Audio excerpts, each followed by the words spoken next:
is the proper way for us to give zakat of ourselves and our families, and to watch the rights of other Muslims? You're talking about physical zakat. Yes, for our bodies and our family, and also to, like you were saying in the Sohbet, for the rest of the Muslims to watch their rights. How are you going to watch their rights? Yeah, that's good. Now, when it comes to your property, what you're supposed to give zakat according to your property, that is very easy. 1/40th part that you're supposed to give.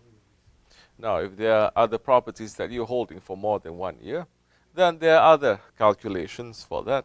It's very easy for man to calculate and to go to any imam, any scholar. If you want, you can Google it, and you will know. But it is more than that. It is more than just giving. In these days, the Muslims, they're not really giving proper zakat anyway. They're not. Because just, I'm saying, maybe individuals they are, maybe certain communities there are. But, for example, Holy Prophet ﷺ is saying, the water and the fire belongs to everyone. Okay? It is forbidden for us to buy and to sell it to each other. Now, fire, oil is included with that. Gas is included with that. Okay? Meaning that it belongs to everyone. It belongs to the Muslims.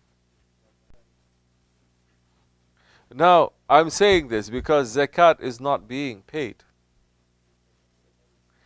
The rights of every Muslim are on those governments and countries that they are pumping oil every day, and they are getting so rich with all the profits, but they're not giving the rights to the Muslims. Shaykh Effendi did a calculation. One country, with the revenue that they get. Once he did with oil, once he did just with Hajj, with the profit. And it says, just from the profit, what you make from the oil, every Muslim person on this planet, according to that calculation, they should get $1,000 a month. If there are 7 people in the family, they should get $7,000. So Muslims don't have to run after this dunya. It is there. And Muslims, what do? They're supposed to worship. They're supposed to send things to their graves and send it to the Akhirat. That time, yes, you can start making ibadat because you're not being a slave. You're not working 12, 15, 18 hours a day earning. Yes, we may understand those ones in the third world countries. They have to work so hard to feed their families. What I don't understand is Muslims coming to this world, to this part of the world, and they're working 12, 15, 18 hours a day. What kind of lifestyle you want? You want the lifestyle of your rich unbeliever neighbors.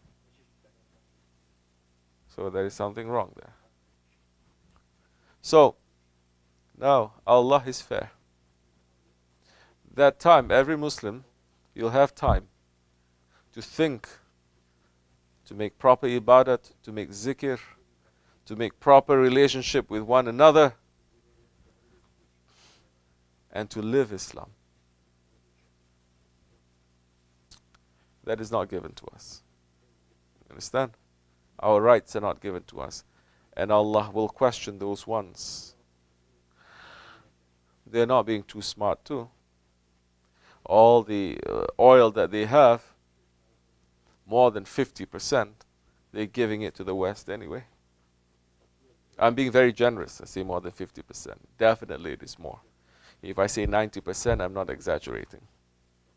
And whatever little that they have, they put it in their pockets and they refuse to give it to the people.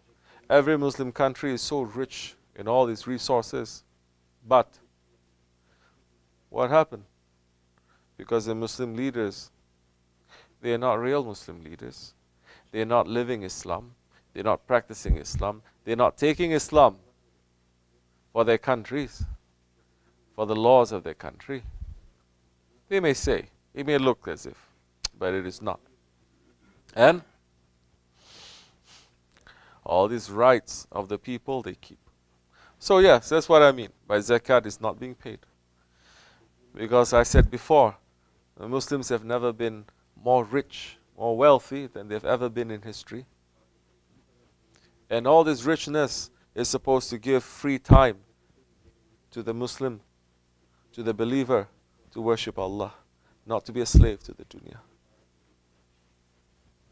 Take it for yourself now. What are the rights of others? What are the rights if you're an individual? What are the rights of others that you can watch? You don't know. Person may not know. But person knows that there are so many people, like I said, from Damascus to Burma, they are suffering because they don't have so many things. Now our hands are tied. We cannot change so much. But at least it must touch us. It must shame us. That here we are, we have so much in front of us. We want to be able to give something to them. We cannot. What can we do? At least we can open our hands and we can beg and ask Allah to help them and to raise their station. Are we doing that? Not Ya Rabbi, help them. No. It's easy to do that too. Are we waking up middle of the night? That's something. Now, your hands are tied, you cannot do something physically. At least you can, that time when you're getting up, to go to sajda at least and say, Ya Rabbi, this much I can do. I'm a weak one. Please, help them. In that way, at least we can balance things. Things cannot be balanced until Sahibul Zaman arrives, until he comes. Inshallah Rahman.